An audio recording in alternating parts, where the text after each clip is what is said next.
দেশের সমস্ত প্রাথমিক শিক্ষকদের টেট পাস করতে হবে নির্দেশ দিল সর্বোচ্চ আদালত। 31শে অগস্ট 2028 মধ্যে সকলকে টেট পাস করতে হবে নির্দেশ দিলেন বিচারপতি দীপঙ্কর দত্ত। টেট পাস করার সময়সীমা বাড়ানো হলো 1 বছর। দেশের সমস্ত প্রাথমিক শিক্ষকদের টেট পাস করা বাধ্যতামূলক করা হচ্ছে, সুপ্রিম কোর্টের এমনটাই নির্দেশ। 31শে অগস্ট 2028 মধ্যে সকলকে টেট পাস করতে হবে নির্দেশ দিয়েছেন বিচারপতি দীপঙ্কর দত্ত। টেট পাস করার সময়সীমা 1 বছর বাড়ানো হলো।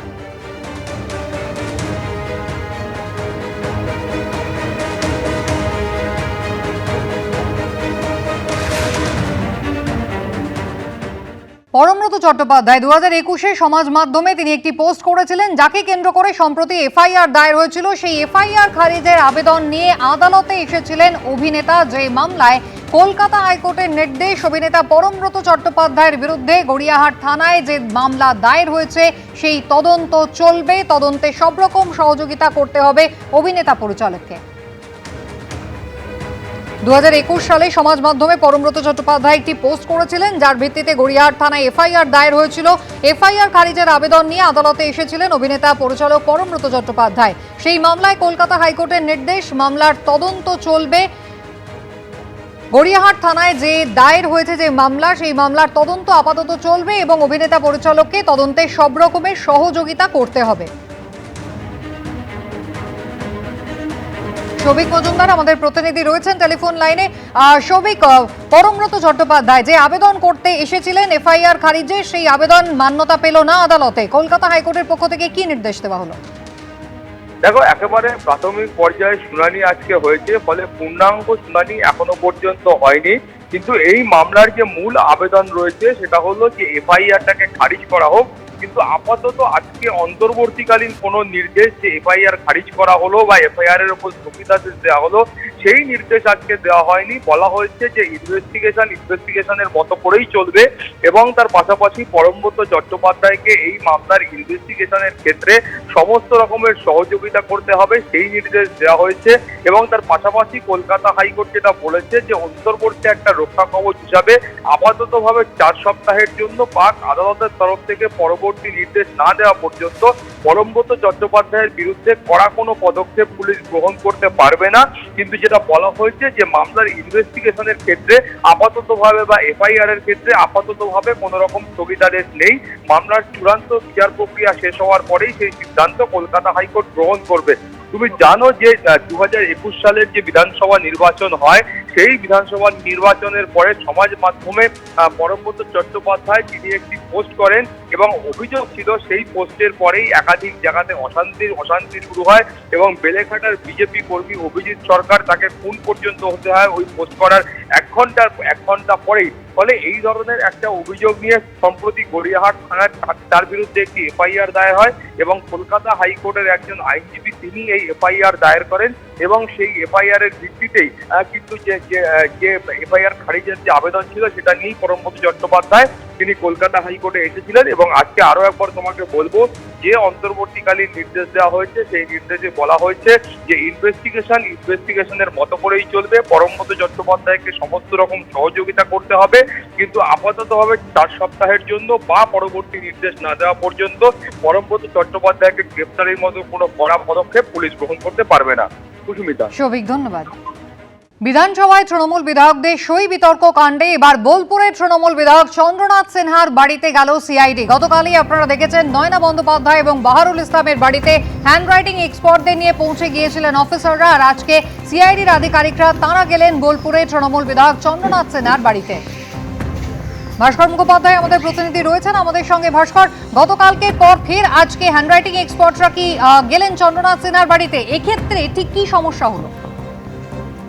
একদমই, দেখো যে সই বিতর্ক হয়েছে বিধানসভায়, সেই সই বিতর্কেরই তদন্তে আজকে গতকাল 4 সদস্যের একটি সিআইডি টিম আসে এবং তারা গতকাল 9টা থেকে বসেছিল চন্দ্রনাথ সিনহার বাড়িতে, কিন্তু চন্দ্রনাথ সিনহা সেই সময় ছিলেন না। পরবর্তী ক্ষেত্রে তিনি 9:30টার সময় ঢোকেন, তারপর তার সঙ্গে দেখা করে কিছুক্ষণ থেকে তারা চলে আসেন। আজ সকালে এই যারা তদন্ত করতে এসছেন অর্থাৎ সিআইডি সদস্যরা, তারা চন্দ্রনাথ সিনহা বোলপুরে যে বাড়ি রয়েছে সেই বাড়িতে যান, তার সঙ্গে দীর্ঘক্ষণ কথা বলেন এবং যেটা আমরা সূত্রে জানতে পারছি যে হ্যান্ডরাইটিং এক্সপার্ট যারা ছিলেন তাদেরকে সঙ্গে নিয়ে গেছিলেন, কারণ যে সই চন্দ্রনাথ সিনহার নামে করা হয়েছিল সেই সই আদৌ তার কিনা সেটা দেখা হচ্ছে খতিয়ে, এবং তার সঙ্গে কথা বলা হচ্ছে যে তিনি এই সই করেছেন কিনা বা তিনি সেই সময় সেখানে উপস্থিত ছিলেন কিনা, পুরো বিষয়টি তদন্ত করে দেখছে। প্রায় ঘন্টা দেড়েক থেকে দুয়েক এই তদন্ত চলে, তারপর তারা বেরিয়ে আসেন সিআইডি টিম, এবং এই বিষয়ে সিআইডি টিমকে তারা আমরা জিজ্ঞাসা করলে সেই বিষয়ে তারা কিছু মুখ খুলতে রাজি হননি। পরে চন্দ্রনাথ সিনহা জানান যে তার কাছে এসেছিলেন এবং নির্দিষ্ট কিছু প্রশ্ন ছিল, সেই প্রশ্নের উত্তর তিনি দিয়েছেন এবং যা যা তারা নির্দেশ দিয়েছিলেন সেই নির্দেশ মেনে তিনিও সেগুলো করেছেন। কিন্তু তিনি খোলসা করে বলতে চাননি যে অ্যাকচুয়াল কি হয়েছে না হয়েছে পুরো বিষয়টাকে, কিন্তু তিনি জানিয়েছেন তিনি সব ধরনের সহযোগিতা ভবিষ্যতেও করবেন এবং এই সিআইডি টিম যদি আবার আসে তার জন্য যে যে সহযোগিতা দরকার তিনি সেটা করবেন। নমস্কার, ধন্যবাদ। কি জানিয়েছেন চন্দ্রনাথ সিনহা, বোলপুরের তৃণমূল বিধায়ক? দেখুন। বিরোধী নেতা নির্বাচন আমরা করেছি কিনা ওনাদের সন্দেহ যে বিরোধী নেতা নির্বাচন অনেক এমএলএ হাজির হননি, কিন্তু পরপর দুদিন এমএলএদের বিধায়কদের মিটিং হয়েছে শোভনদার ডাকে, সেখানে পরিষ্কারভাবে 70 জনের কাছাকাছি এমএলএ উপস্থিত ছিল। সই সংগ্রহ জাল কিনা দেখতে এসছিল, তাই আমি বললাম ওনাদের সাজেশন দিলাম যে এইসব নাটক না করে সোমেনবাবু, যেহেতু উনি সেক্রেটারি বিধানসভার, উনি আমাদের বিধায়কদের ডেকে নিয়ে বললেই পারতেন যে আপনারা সোমনদাকে বিরোধী জনতা চাইছেন কিনা, কতজন চাইছেন দেখতেই পারতেন। তার জন্য এইসব কেস করে মানুষকে বিভ্রান্তির মধ্যে ফেলে দিয়ে এটা উচিত হয়নি। ঘটনার সূত্রপাত কিন্তু আগে থেকেই হয়েছে, যেখানে তৃণমূলের পরিষদীয় দলের প্রস্তাবে কয়েকজন বিধায়কের সই মিলছে না। থানায়, হেয়ার স্ট্রিট থানায় ইতিমধ্যে অভিযোগও দায়ের হয়েছে। গতকাল দুই তৃণমূল বিধায়ক নয়না বন্দ্যোপাধ্যায় এবং বাহারুল ইসলামের বাড়িতে একেবারে হ্যান্ডরাইটিং এক্সপার্টদের নিয়ে সিআইডি তদন্তকারীরা পৌঁছে যান। এর মধ্যে বাহারুল ইসলাম তিনি দাবি করেছিলেন যে সই তাঁকে দেখানো হয়েছে সেই সই তিনি করেননি। বিধানসভায় এবার তৃণমূল বিধায়কদের সই বিতর্ক জানিয়ে অভিযোগ দায়ের হলো হেয়ার স্ট্রিট থানায়। তদন্তে সিআইডির হ্যান্ডরাইটিং এক্সপার্টদের নিয়ে দুই তৃণমূল বিধায়ক নয়না বন্দ্যোপাধ্যায় এবং বাহারুল ইসলামের বাড়িতে পৌঁছে গেলেন তদন্তকারী আধিকারিকরা। শোভনদেব চট্টোপাধ্যায় বিরোধী দলনেতা হবেন এই মর্মে একটি প্রস্তাব নিয়েছিল তৃণমূল। দলের বিধায়কদের সই সহ সেই প্রস্তাব জমা দেওয়া হয় বিধানসভায়। সূত্রের খবর, সেখানে কয়েকজন তৃণমূল বিধায়কের সই নিয়ে বিধানসভার অফিসারদের সন্দেহ হয়। এ নিয়ে বিধানসভার সচিবের তরফে হেয়ার স্ট্রিট থানায় অভিযোগ জানানো হয়। তদন্তে সিআইডির হ্যান্ডরাইটিং এক্সপার্টদের সাহায্য নেয় পুলিশ। বৃহস্পতিবারই চৌরঙ্গীর তৃণমূল বিধায়ক নয়না বন্দ্যোপাধ্যায় এবং ক্যানিং পূর্বের তৃণমূল বিধায়ক বাহারুল ইসলামের বাড়িতে পৌঁছে যান তদন্তকারীরা। সই না মেলা নিয়ে নয়না বন্দ্যোপাধ্যায় যুক্তি দিয়েছেন।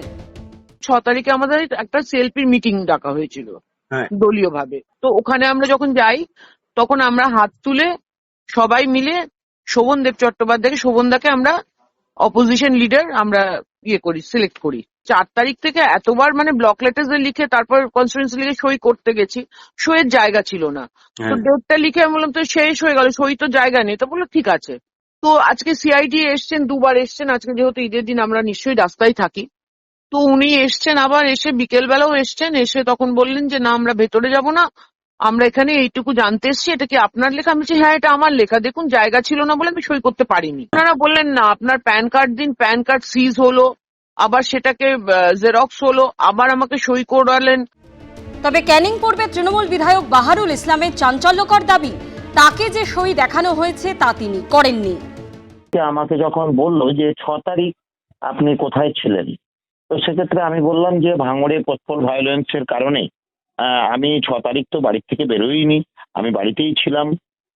তো সেক্ষেত্রে বললো যে আপনার 6 তারিখের ডেটে এরকম একটা সিগনেচার রয়েছে। আমাকে দেখালেন সিগনেচারটা। তো সিগনেচারটা দেখে আমি অবাক হলাম যে এই সিগনেচারটা আমি তো করিনি। তো সেক্ষেত্রে এই সিগনেচারটা কিভাবে, কে বা কারা করলো, কেন বা করলো, কে বা কারা করলো, আমি এটা আমি গভীর উদ্বেগজনক ঘটনা। এটা আমি কি ভাষায় বলবো বুঝতে পারছি না। এ নিয়ে তৃণমূলকে খোঁচা দিতে ছাড়েনি বিজেপি। সম্ভবত উপস্থিতি নিয়ে সেখানে কিছু একটা গন্ডগোল হয়েছে সহিসাবুতে। এটা যদি হয়ে থাকে এটা অত্যন্ত ভয়ঙ্কর, যেই করে থাকুন। সেটা বিধায়ক যদি করে থাকেন সেটা লজ্জার, আর বিধায়কের জন্য যদি অন্য বিধায়ক কেউ করে থাকেন সেটা লজ্জার এবং ভয়ঙ্কর বটে। কিন্তু দাদা বৌদির যদি সই কেলেঙ্কারি হয় সেটা তো বড় ভয়ঙ্কর। কিন্তু যখন সিআইডি গেছে হ্যান্ডরাইটিং এক্সপার্ট দিয়ে একজন মাননীয় বিধায়কের বাড়িতে গেছে, তখন সেখানে কোনো না কোনো সমস্যা আছে। বেলেঘাটার তৃণমূল বিধায়ক কুণাল ঘোষের সঙ্গেও যোগাযোগ করেন তদন্তকারীরা। তিনি বাড়িতে না থাকায় তদন্তকারীদের পরে আসতে বলেন। আশাবুল হোসেন, ময়ূখ ঠাকুর চক্রবর্তী ও রঞ্জিত হালদারের রিপোর্ট, এবিপি আনন্দ। ধোঁকাবাজি আর 2 নম্বরই করাটাই তৃণমূলের কাজ। এমন একটা দল পশ্চিমবঙ্গে 15 বছর রাজত্ব করলো, এটা আমাদেরই দুর্ভাগ্য।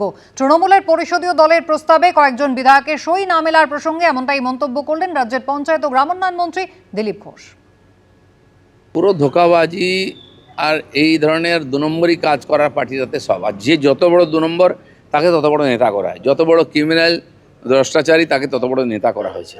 নাহলে উপর থেকে নিচে কি করে এই ধরনের আকচাকচি হয়, চুলোচুলি হচ্ছে?